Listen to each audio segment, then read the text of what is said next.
Okay, thank you very much. We're having some very good news today. A lot of companies are coming into our country, and they're signing deals that are going to pay a lot of money and create a lot of jobs. And they're coming in largely because they think they feel good about our country, and maybe the tariffs to a certain extent, but they feel very good about the country right now, and so do I. And great things are happening.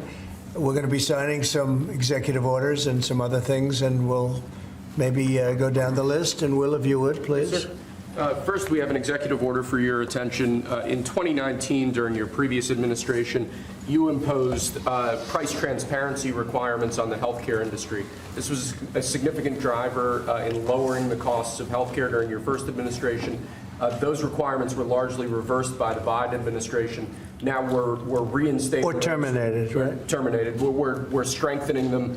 The idea is to make price transparency a key aspect of healthcare policy in America. It's one of the biggest things that can happen to reducing costs in healthcare. It takes a little while to kick in, but Biden ended it immediately upon coming in, which was a terrible travesty, in my opinion, and we're going to start it up, and we've actually made it even stronger. Yes, sir. By a couple of major factors, right? Anybody have any question on price transparency? It allows people to go out and negotiate and price, and you're not allowed to even talk about it when you go into a hospital or see a doctor, and this allows you to go out and talk about it, and it's actually one of the biggest. There's a couple of people that actually going back a long way that feel that are real pros in the industry feel this is the biggest thing you can do for cutting prices, and it certainly is one of them. And it's been unpopular in some circles because people make less money, but it's great for the patient. It's great for the people in our country. Okay, it's not so good for pharmaceuticals. It's not so good for the companies that make the drugs. And I guess you could say it probably isn't so great for hospitals, but they say that if you have a great hospital that's really knows what they're doing, it's actually great for a hospital because everybody wants to go there.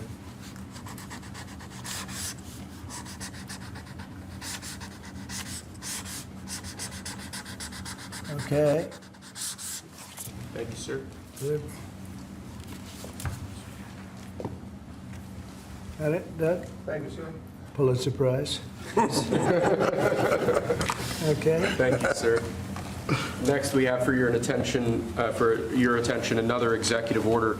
Copper is a critical material, and the supply of copper is vital to our national security. In recent years, we've dealt with a significant issue of the dumping of foreign copper into the American market. That significantly impacted the domestic production and manufacture of copper and copper materials. This executive order charges your Secretary of Commerce with starting the process to potentially impose tariffs or other trade barriers to prevent this ongoing dumping of copper and to protect the American manufacture and production of copper. We'll have a big impact. Howard, do you want to say something about that? Do you mind if I read one of your truths? Sure. So this is a truth that's about to go out. Like our steel and aluminum industries, our great American copper industry has been decimated by global actors attacking our domestic production. To build back our copper industry, I've requested my Secretary of Commerce and USTR to study copper imports and end unfair trade putting Americans out of work. Tariffs will help rebuild back our American copper industry and strengthen our national defense. American industries depend on copper, and they should be made in America. No exemptions, no exceptions. America first creates American jobs and protects our national security. It's time for copper to come home. And if it's all right with you, if I can talk a little bit about the digital services tax, would that be all right? Go ahead, do that. So I read another truth. This is sort of so fun to read his words. It can't be any better. So our incredible United States economy and undeniable American spirit has enabled the creation of the greatest technology companies on earth. Our digital economy is bigger than most of the world's countries, and the market cap of even one of our companies exceeds every European country. Instead of empowering their workers and creating opportunities, foreign governments have instead tried to tax, fine, and hinder Americans' technology companies. Both friend and foe have been treating American tech companies harshly, as if our companies are their piggy bank. This will now end. It is my objective to level the playing field and end these attacks. We are putting these countries on notice to end their unfair treatment of American companies, large and small. Our companies are the greatest investors in the world. So our tech companies are the greatest investors in the world, and their investments will go only to where American companies are treated fairly. Our ingenuity, grit, drive, and perseverance have built America. If these countries want to participate in the AI industrial revolution, it's time to choose sides with America, not against us. And we signed that on Friday, sir. Okay, very big deal, right? Huge.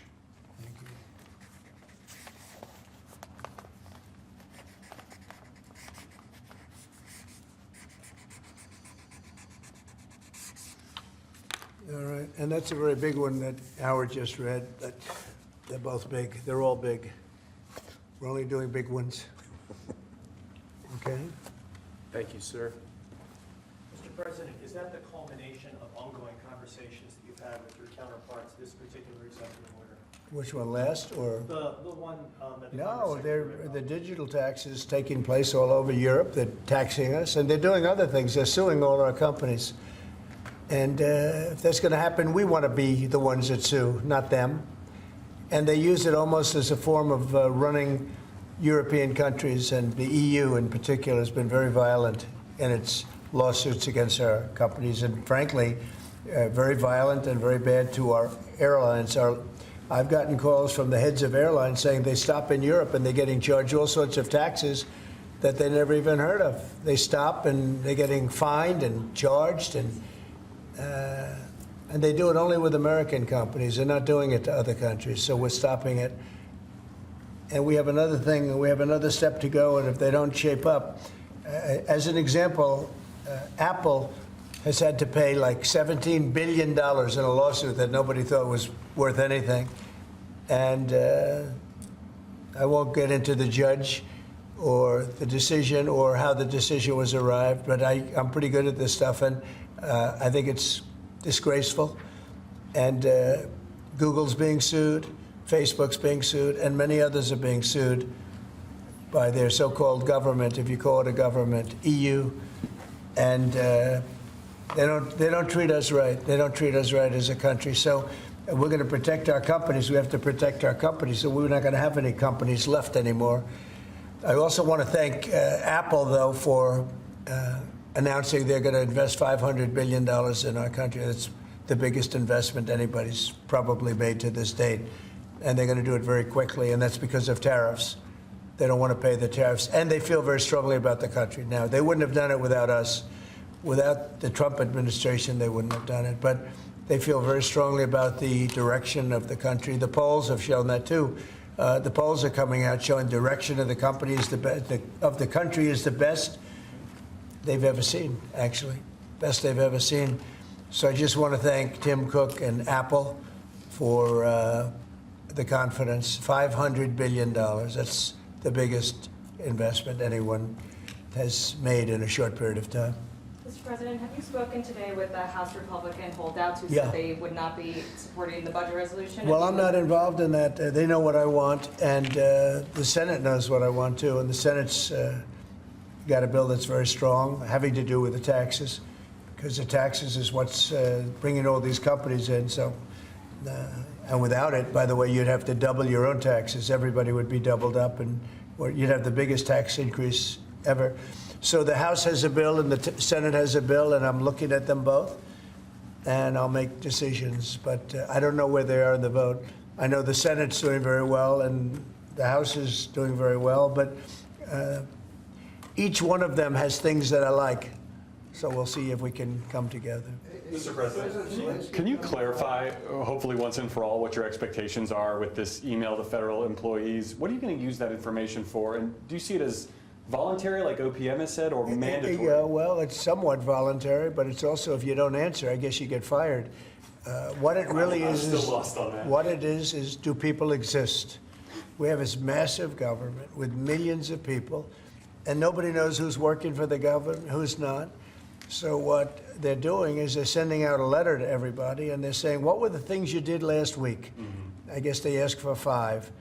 And if people are working, it's easy. I could tell you 5 things I did last week. I could tell you 5 things I did 6 weeks ago, right? If they're there and they're working, they're able to say they did 5 things during work. And that means they're working and they're with us and they have no further obligation. If they're not, it could be there's no such person. It could be that the person's no longer working. They're no longer living at that address. They may be moved. Maybe they moved to a different country, or maybe the person doesn't exist. And we then take that person off the payroll, and we save a lot of money by doing that. But that's one of the only ways. I think it's a very smart thing. And it says, if you don't answer, essentially, there's a penalty to pay. Like, that's the end of the job. Well, Musk has said that. The order itself doesn't say that. I think that's part of the confusion. Is he speaking for you when he says you'll be terminated? Yeah, everybody speaks for me. I'm the one. I'll take responsibility. You know the old statement, the buck stops here, right? Famous statement. Well, I can say the same thing, the buck stops here. No, we have to find out if people are getting paid and they're not working.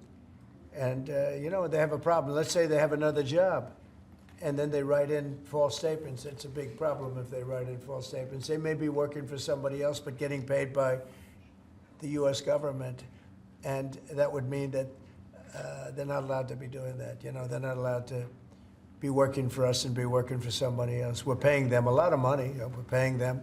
So we'll see. That solves that problem. Most people aren't willing to say that, we're doing this, and this for the U.S. government, and yet they're at another job, because that's a big problem for them if they do that. So in some cases, they're not writing back. And if they don't write back, they end up eventually losing their job. We give them extensions, but that was something we thought about a long time ago. We give them extensions, but we'll see. We have to make sure, number one, that we have people, number two, that they're working, and number two, they're working for us, not for another company. Is it true that President Zelensky's coming on Friday to meet with you, and is the mineral deal sorted out? Yeah, I hear that. I hear that he's coming on Friday. Certainly, it's okay with me if he'd like to, and he would like to sign it together with me, and I understand that's a big deal, very big deal. And I think the American people, even if you look at polling, they're very happy because, Biden was throwing money around like it's cotton candy. And it's a very big deal. Look, it could be $1 trillion deal. It could be whatever, but it's rare earths and other things. And look, we're spending hundreds of billions of dollars on Ukraine and Russia fighting. A war that should have never, ever happened. That's a war that would have never happened if I were president. And it didn't happen for 4 years. People say, how do we know that? It didn't happen for 4 years. Would have never happened.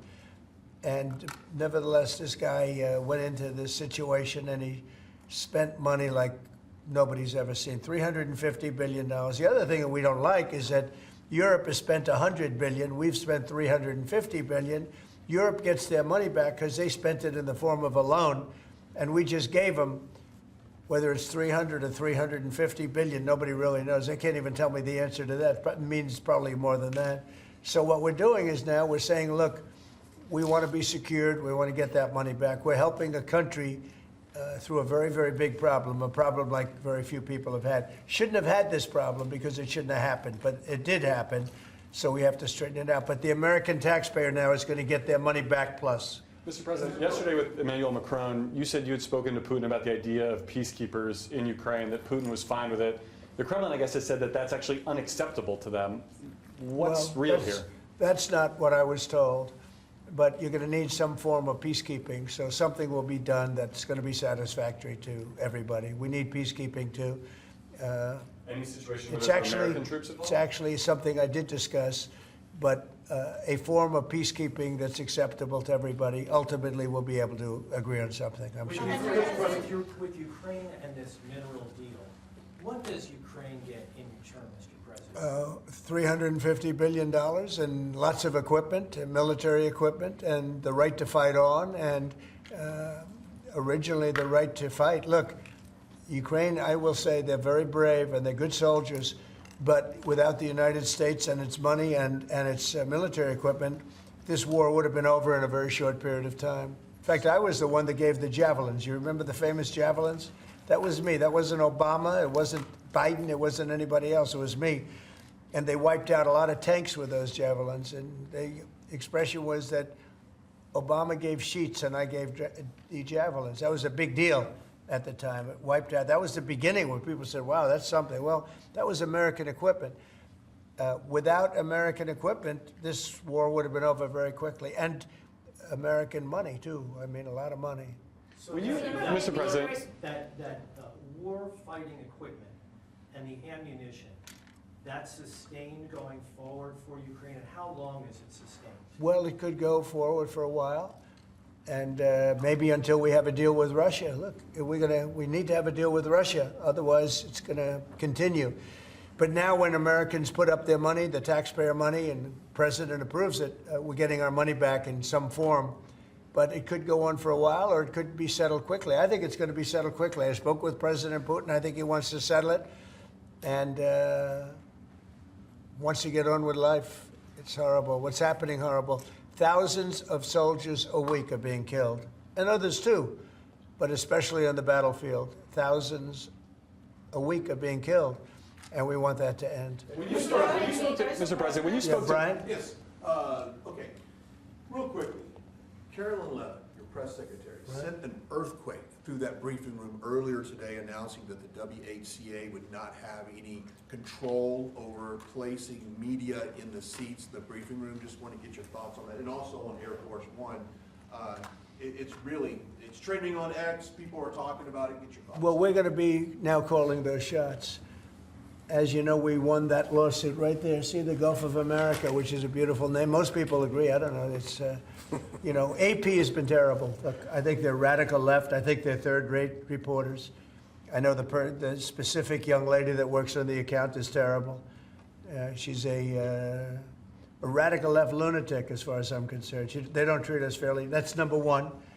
And number two, they had no right to do that. This is the Gulf of America.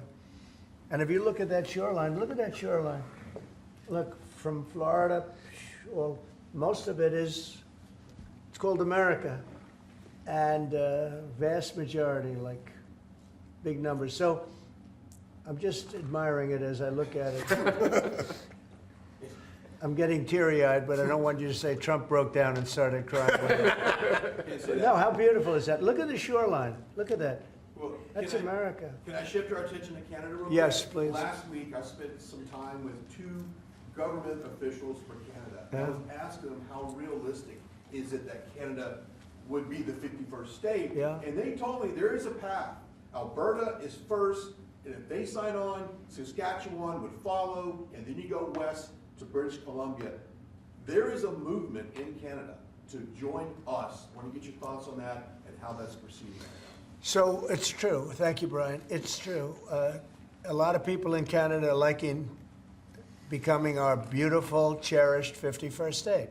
They'll have to pay much lower taxes. They'll have the ultimate security. You know, they don't pay very much for security right now because they rely on us, which is really unfair to us.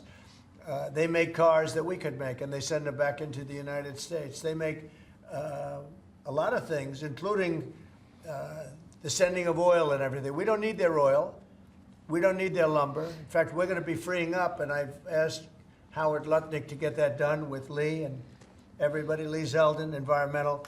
We're freeing up our forests. We're going to be able to take down trees. Right now, you know, we're so restricted environmentally. We're going to be freeing it up with an emergency order. We have an emergency order, and we're going to be freeing up our forests. We have more forests than almost anybody, and great lumber, great trees. We don't need anybody's trees. We don't need trees from Canada or anybody else. In fact, we have to put the slits, as they call them, the area, you know, 50, 60-yard area in between areas of trees. It stops the fires.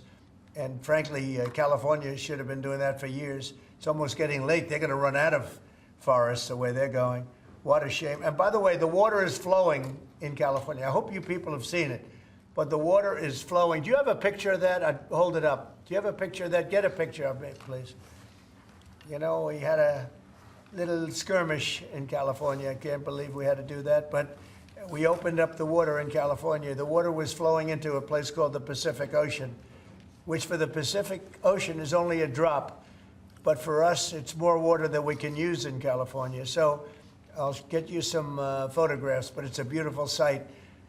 The water is flowing in California, beautiful water from the Pacific Northwest and beyond, and it flows down, and instead of being routed out to the Pacific Ocean, and this has been going on for 20 years more in order to take care of a certain species of fish, which wasn't doing very well without water, I can tell you.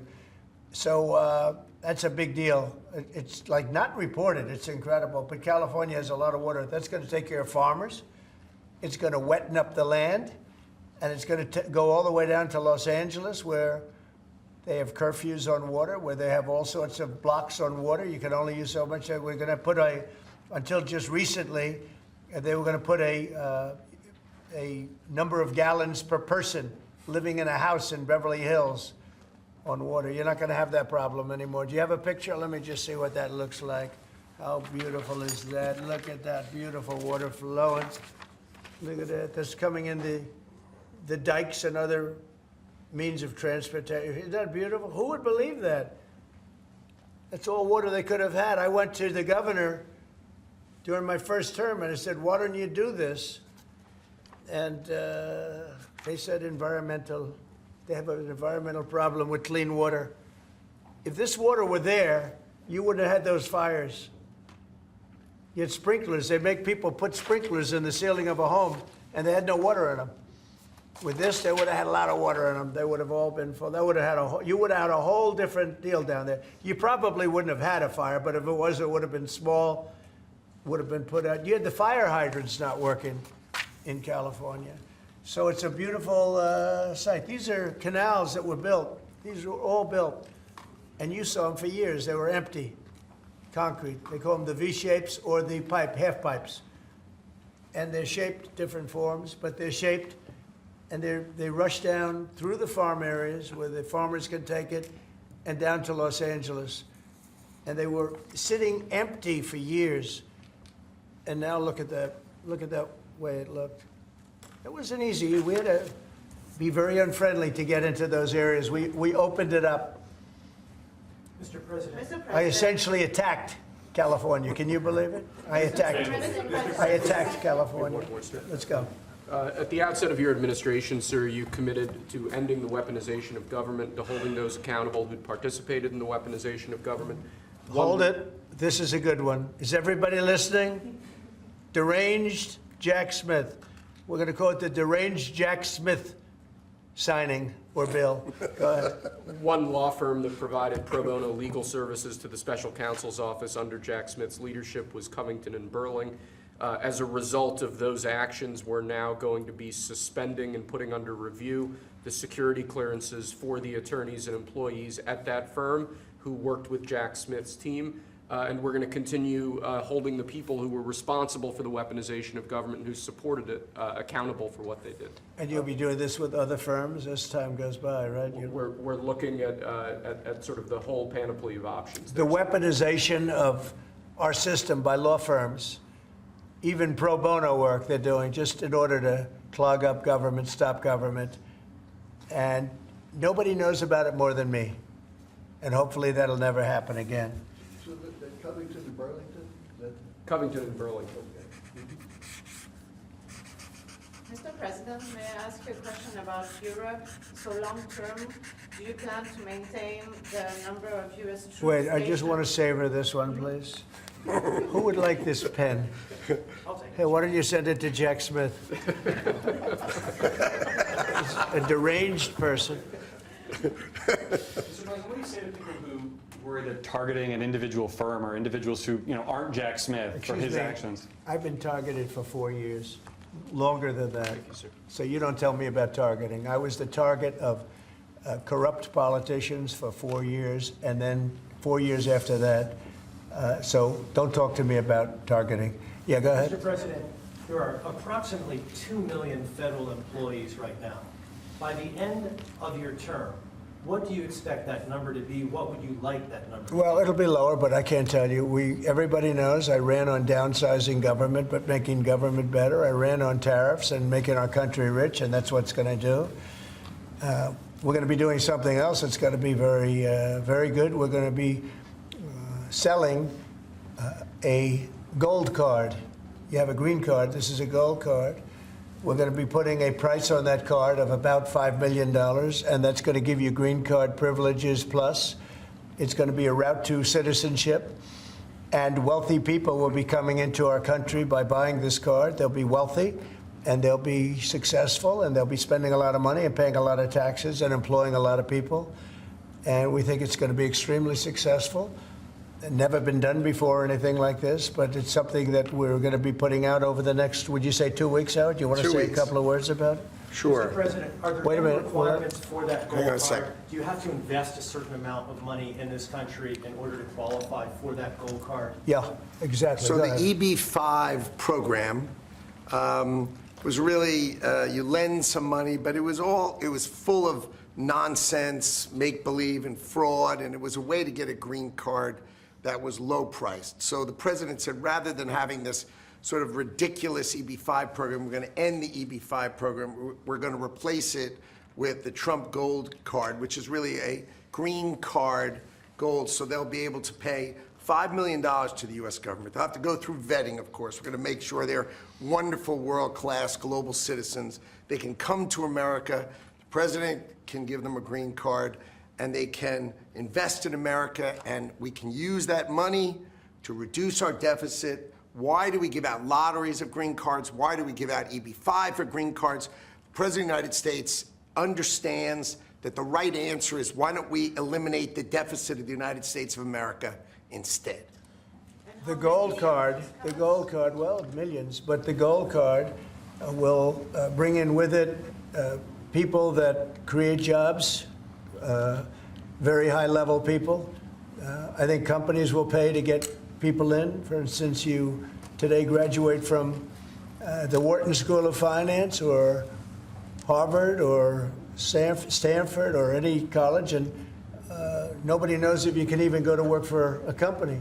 So Apple and all these companies that want to get people to be working for them will be able to buy a card, and for the people that are number one in their class at top schools, I see that as one of the things. But generally speaking, it'll be people with money and people that create jobs, and they won't have to pay any tax on income outside of the United States, which they're not paying right now. They're not citizens, but they'll have to pay if they create jobs in the United States. They'll pay full taxes like everybody else. So you're getting big taxpayers, big job producers, and we'll be able to sell maybe 1 million of these cards, maybe more than that. And if you add up the numbers, they're pretty good. As an example, 1 million cards would be worth $5 trillion. $5 trillion. Wow. And if you sell 10 million of the cards, that's a total of $50 trillion. Well, we have 35 trillion in debt. That'd be nice. So we'll see. But it could be great. Maybe it will be fantastic. We have it all worked out from the legal standpoint. It's totally legal to do. Hasn't been done before. It's been done in many different forms. We give them away. Why should we give them away? We shouldn't give them away. And I think it's something very exciting. I think it's potentially just something that we're all very excited about. So it's a gold card. It's somewhat like a green card, but at a higher level of sophistication. It's a road to citizenship for people. And essentially people of wealth or people of great talent, where people of wealth pay for those people of talent to get in, meaning companies will pay for people to get in and to have long-term status in the country. And I think it's something we're very, very happy about. Would you have anything to say about that? Well, many other countries, by the way, do this, including, of course, your 51st state does that. And the money's earmarked for deficit reduction? It may be earmarked for deficit, but it actually could be more money than that. I mean, if you did 10 million, you'd have $15 trillion left over. But generally, it's going to be paid down debt, yes. Do you need Congress for this? Do you think you need to No, pass we don't a need law? Congress, no, because we're not doing citizenship, we're doing the card. I see.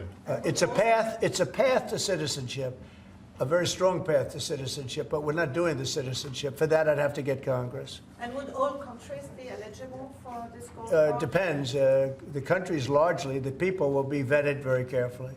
Mr. President, on Ukraine, would you provide military support for Ukraine in the future under a peace agreement? Say it again louder.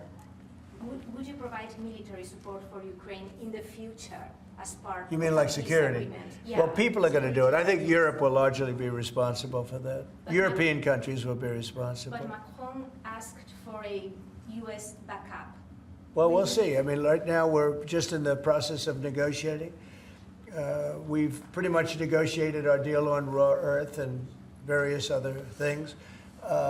We'll be looking at that security. You're talking about general security for Ukraine later on. I don't think that's going to be a problem. There are a lot of people that want to do it. And I spoke with Russia about it. They didn't seem to have a problem with it. So I think they understand. They're not going back in. Once we do this, they're not going back in. So On those that gold card, aircraft, would the U.S. provide, for instance, air defense? Well, I just told you, right now we're not providing anything. You know, it's about Europe, too. Europe put in $100 billion, and we put in $350 billion. It's not a fair thing. You know, we would normally say, and I say it now anyway, but we want equalization. They should put up actually more money than us because they're right there. We have an ocean in between. But we've had very good talks with Russia. We've had very good talks with Ukraine, and we think it maybe will come to an end and we'll stop killing young people all over the battlefield and elsewhere. On Europe, so do you plan to maintain heavy military presence in Europe in the long term, like tens of thousands of troops? or We'll be do you involved. want to withdraw some? Yeah, we'll be involved in Europe. We're involved in Europe now. Europe is our friend. They take advantage of us on trade. We don't like that, what the EU does. We don't like that. But we'll solve that the old-fashioned way. We'll give them the same reciprocal numbers. You know, we're talking about a reciprocal tax. You know that. And if they charge us, we charge them. Right now, they charge us much, much more than we charge them. And they have non-monetary taxes also and tariffs. And we're going to change that. It's all changing. It's all changing. We're not going to be the people that we were. We had people in this office sitting right at this desk or another model of this desk. Because, as you know, the other desk is right now being refurbished. Is Steve Witkoff delaying his trip to the Middle East?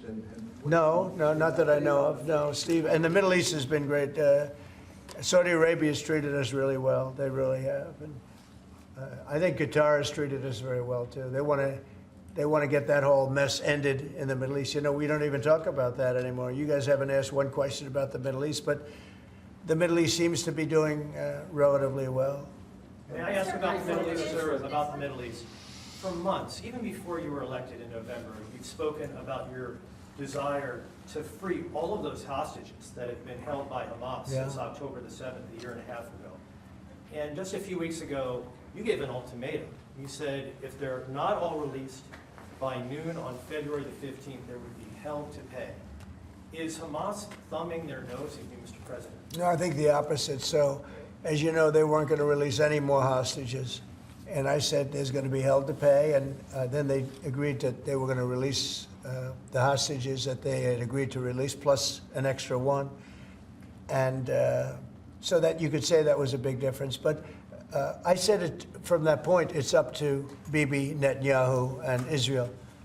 I may have taken a different stance. But they did release, they went back to releasing the hostages.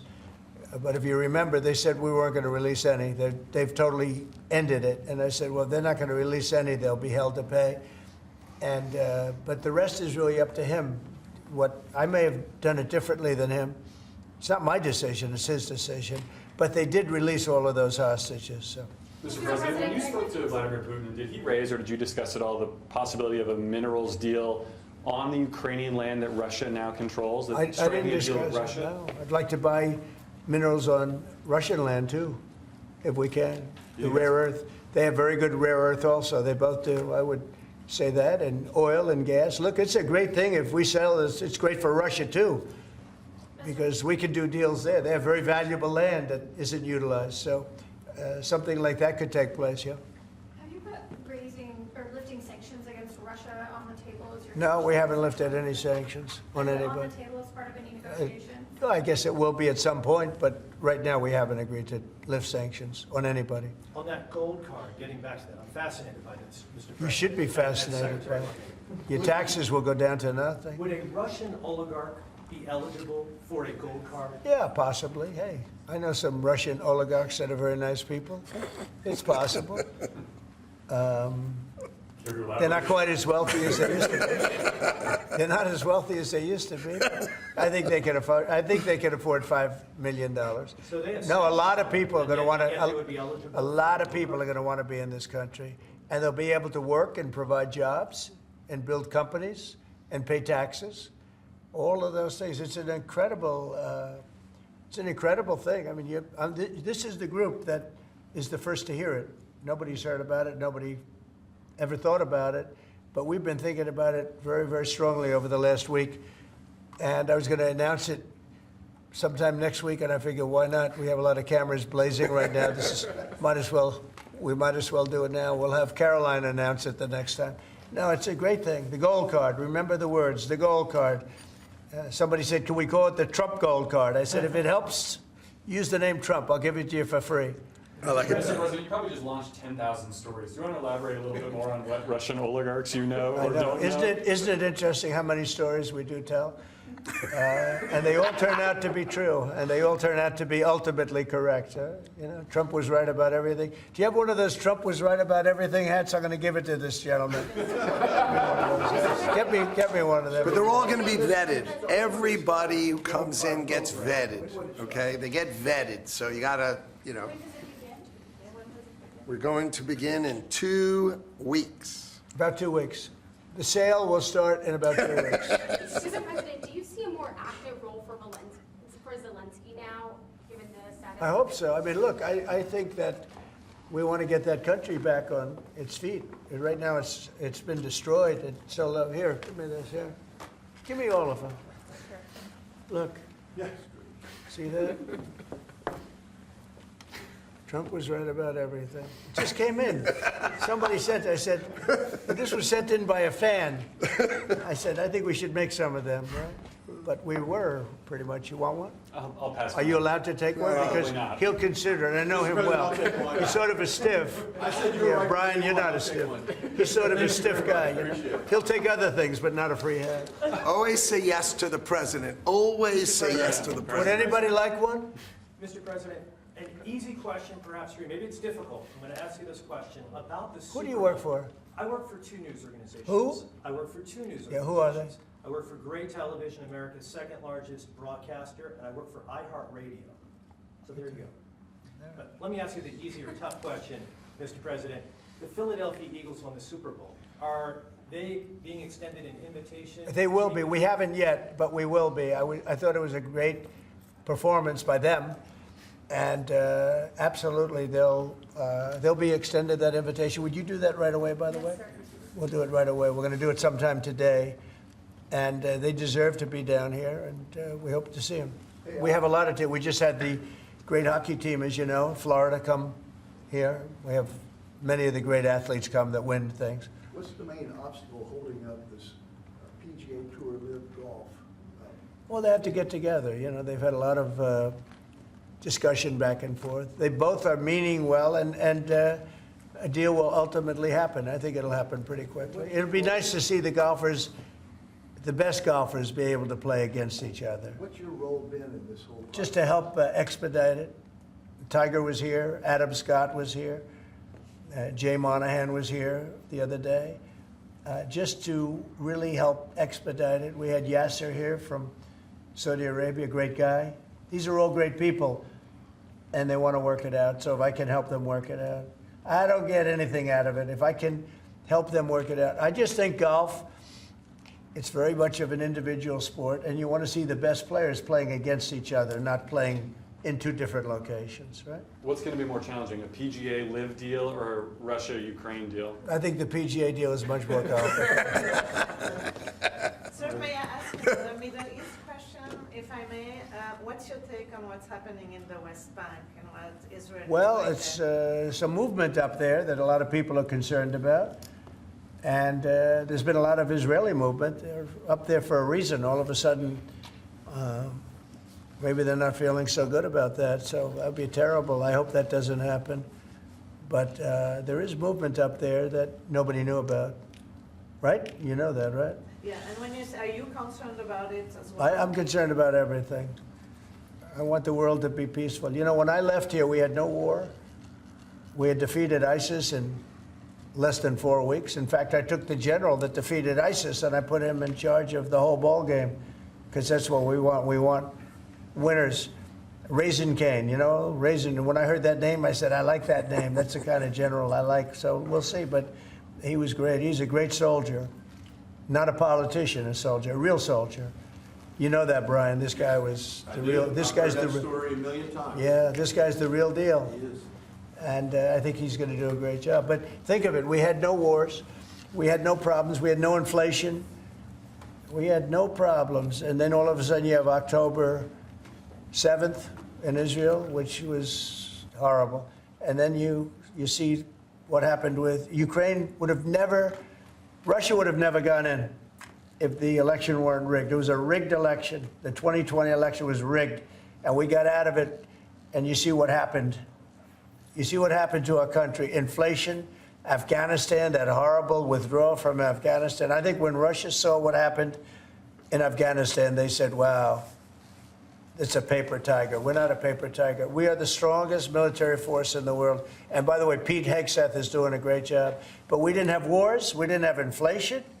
We had a strong border. We had everything going good. And then Biden got in, and he's, my opinion, the worst president in the history of our country. I think Jimmy Carter was a very happy man when he passed away 2 weeks ago. What are you expecting at the cabinet meeting tomorrow? It's going to be a cabinet meeting, and I'll preside. Unlike Biden, I'll preside over my own cabinet meeting. Mr. President, how would you compare your cabinet in your second term to your cabinet that you had in your first term? Well, I had some great people my second term. I think this is deeper. I think it's better because it's deeper. I had some people that I didn't really like too much in my cabinet, but I didn't know Washington then. I was a New York person. I knew New York intimately, but I had to rely on people. I had great people. Look, we got the biggest tax cuts in history. I rebuilt the military. I mean, we did so much. We did unbelievable. Even right to try. Somebody was saying today they were saved by right to try. We did right to try medically. We did transparency medically. That was a big thing, but Biden canceled that one. He didn't cancel right to try, which is interesting. He didn't cancel Space Force. He was going to cancel Space Force. Space Force is turning out to be invaluable. Amazing. We created Space Force. But think of it. We rebuilt our entire military, and now we're going to have to patch it up a little bit again because of what's happened.